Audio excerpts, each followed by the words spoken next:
Welcome to Coffee Break with Rachel Vigil, taking a daily look at the biggest stories in Denver sports and interacting live with you, the Coffee Break fam. So sit back, relax, grab a cup of joe, and enjoy your coffee break.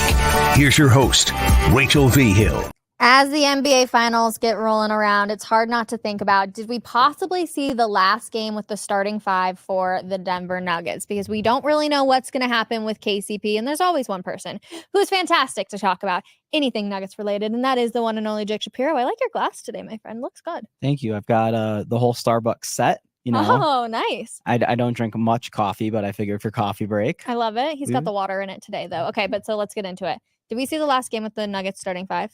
Is it the end?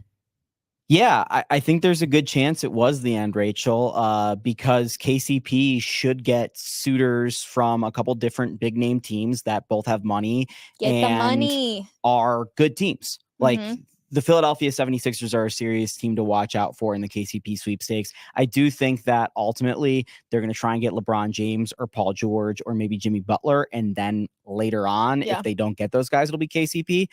Unlike Bruce Brown last year, the Nuggets actually can offer KCP more money than any other team if they wanted to. So it's really up to the Nuggets and what number they're going to reach and say, we can't afford KCP, so to speak, at that price.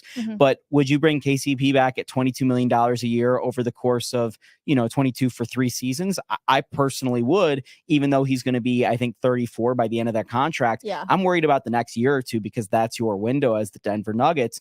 The question now is not only about the money, but do you keep the rest of the starting five around? And I think if you're bringing KCP back, you're keeping the starting five in place. So I think the Nuggets preferred world, they're keeping the starting five together. I do think that KCP is going to be the one that makes the decision, not the Nuggets. Oh, interesting. Okay, so in my mind, it's always about the money. And of course, I look back to the Bruce Brown situation last year, and I'm like, oh, well, can they do it? How will they do it? We know that Josh Kroenke said they're willing to pay the luxury tax for whatever it's going to be to keep it because they owe it to Nikola Jokic, which agree, they 100% do. But I think that's fascinating because the last game, when they obviously lost to the Timberwolves, KCP waited for his family so that they could do the final walk out of the arena, like leaving the court. He waited for his entire family to come down and do that. And I'm trying not to read too much into it, but should I be that was a moment where he was like, I want to do this final walkout with my family? These guys never know what's going to happen in the offseason. They have a good idea. There's a couple things to watch with this situation, Rachel, which is that KCP is a Clutch guy, and Clutch really does not like the Nuggets because Clutch is LeBron James's agency. I know it's Rich Paul, but LeBron is a lot to do with that agency. And they should have never let KCP get away from the Los Angeles Lakers. That's first off. Second off, there's another thing to watch that's kind of on the ancillary that could be a tipping of the hand here, which is KCP switched shoe providers in the middle of the season and became a brand ambassador for 361, which is Nikola Jokic, Aaron Gordon, Spencer Dinwiddie's shoe brand. Very few other NBA players are in that. So there are a couple things around the periphery that can make you say, oh, I totally believe this is going to happen or that's going to happen. I don't think anyone knows what's going to happen at this point. I think you looking at how he walked off the court in the final game of the season, I think that might be reading too much because it was an emotional situation for a lot of people, and it was a really tough loss. So I'm more looking at it as what's the best fit for KCP, what's going to give him the most money, and what's going to give him the best chance at a championship. And I would say Denver is the front runner to do so, but Philadelphia, Orlando, two really interesting teams if you're KCP that could offer you quite a bit of money, and both of those teams were playoff teams this year.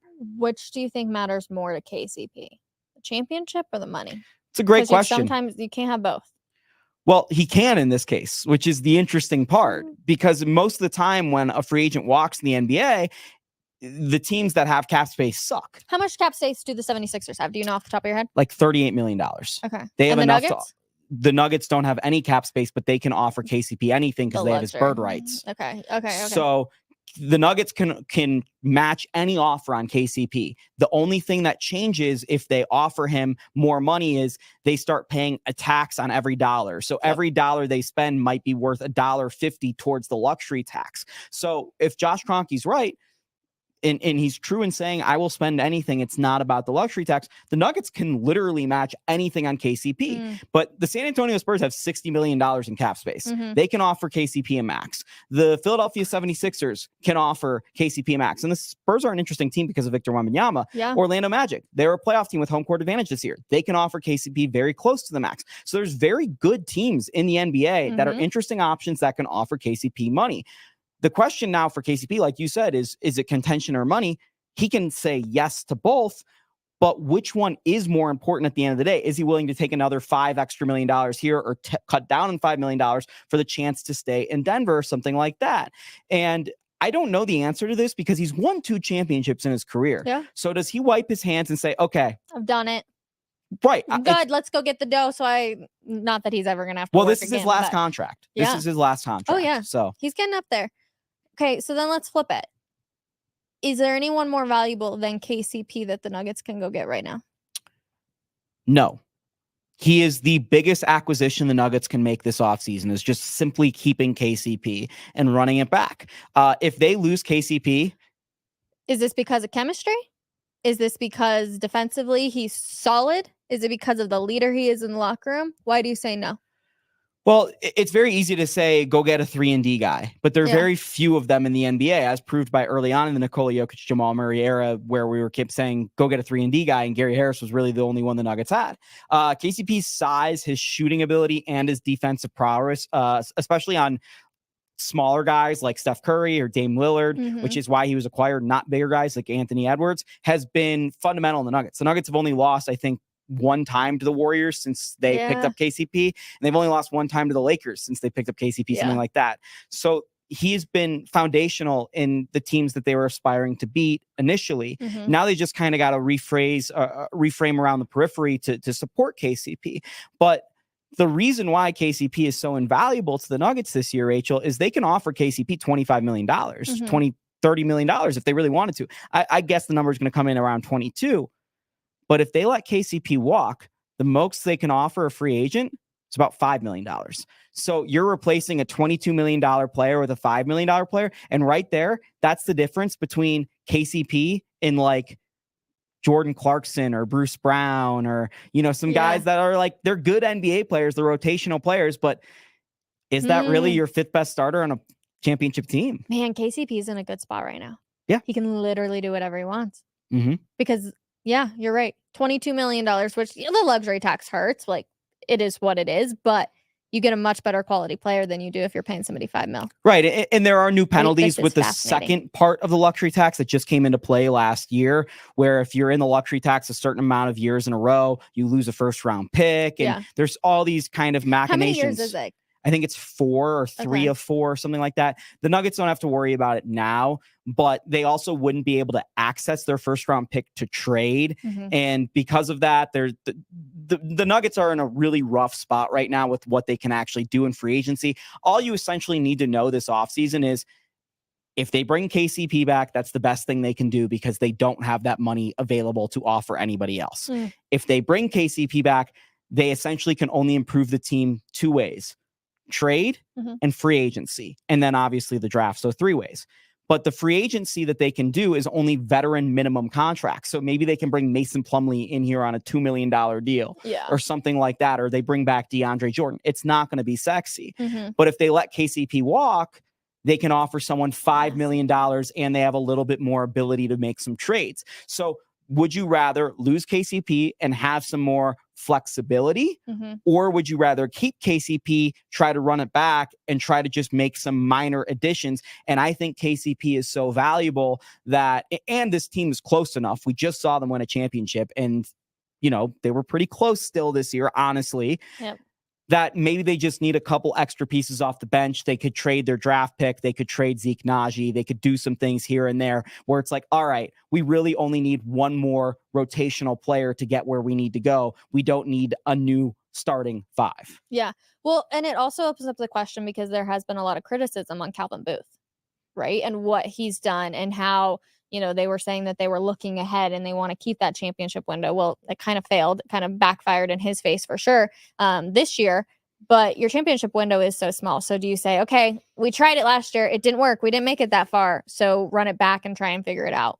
Right. Well, and that was the issue last year is they went young. Yeah. And there were so many players on their roster that they couldn't use in the playoffs. They couldn't use DeAndre Jordan. Yep. They couldn't use Peyton Watson at the end of the day. I love Peyton. I think he's going to be a player in the next couple of years, but he was not usable this year. And the Zeke Najee trade just looks, or not trade, excuse me, contract extension. That's not a bad contract. I can explain why in a second. Ooh. So DeAndre was not able to play.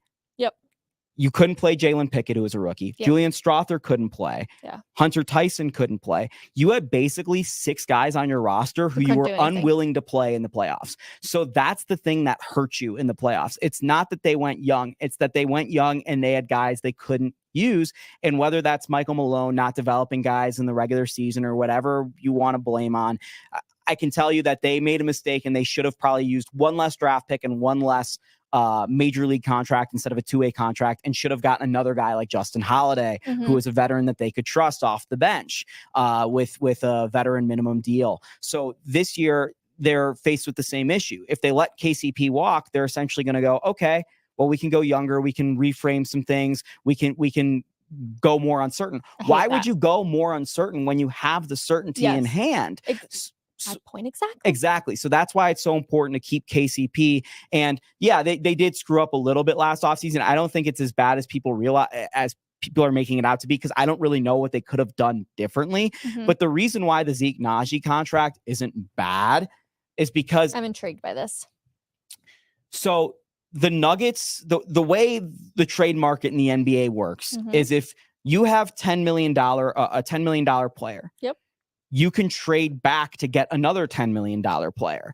Well, the Nuggets, as I've said, can't actually sign anyone for more than about $1 million or $2 million. And if with their draft picks, they're drafting towards the end of the draft because they're so good every year, they can only draft guys that are making $3 million. So in order to be able to make trades worth guys that are worth $10 million around the NBA, they need to re-sign their players, good or bad, so that they can offer them more money in order to trade them in the future. And because of the new CBA, they can't combine assets. So before, you used to be able to trade two $2 million players together to equal a $4 million player. Now, if the Nuggets traded a $10 million player with a $2 million player, they can still only get $10 million back. This is a freaking game of chess. Right. So because Zeke's contract is so bad, because he's been playing bad, they're going to have to attach draft picks to it. So they could trade Zeke Najee and a couple second round picks, but they can also get back a player that's making about $8.5 million who is valuable, which you could not do if you were only trading the draft picks. Yes. So Zeke has been completely unusable. He had a bad year. I think he could be a player in the NBA. I thought there was times 2 years ago where he looked really good. But the contract is still valuable because there are guys in the NBA who are valuable, making a similar salary to him. And you can't just trade draft picks and get a salary back if you're the Nuggets. You need to trade a salary and the draft picks in order to get a player back. So a Jayshawn Tate is available in the NBA around Zeke Najee's money. There are guys in the NBA who would be super valuable to the Nuggets, or Cole Anthony, like that, are good players. Okay, my only question is, what team is looking at Zeke Najee right now? Like, I'll take him on. So the Oklahoma City Thunder this past year made a really controversial trade at the draft. They picked up the contract of Rashawn Holmes from the Kings. Well, technically Dallas did it, then they traded it. Basically, Oklahoma City took on a bad contract in order to get a draft pick that ended up being Carson Wallace, who was a valuable player to them this season. Wow. And because of that same deal, the Mavericks were able to get Derek Lively. So there are moves here in which the teams go, we'll take a bad contract, even if we're a playoff team, because we can get off of a bad contract. The same way the Nuggets can get off Zeke Najee, bad contract, another team can do the exact same thing with another team. So bad contracts in the NBA, unless you get to the level of you're a max player and you're completely useless, like Russell Westbrook was with the Lakers, bad contracts are actually valuable in a kind of messed up, weird way. Oh, Jake Shapiro, I always learn something anytime you join. Thank you so much. Wow. I feel like I just walked away. I'm like, holy smokes. So much information. As always, appreciate you, my friend. Of course. To everybody else in the comments, thank you so much for hanging with us, of course, on this day. Plenty of Nuggets talk to come. What are they going to do this offseason? Is the championship window closed? That's the question we got. We'll see you guys later. Bye.